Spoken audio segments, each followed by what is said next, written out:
Значи, низ градот се гледат кучиња кои што имат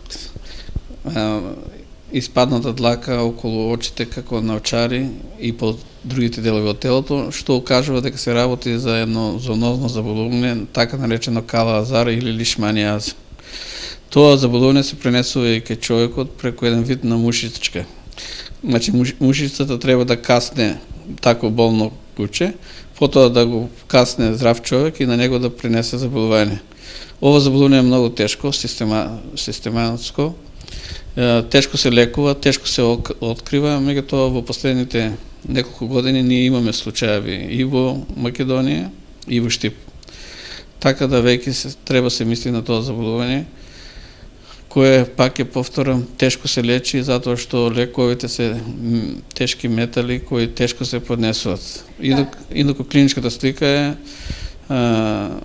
со зголемен црн дроб, зголемена слезенка, балаксалоз и е хронично заболување.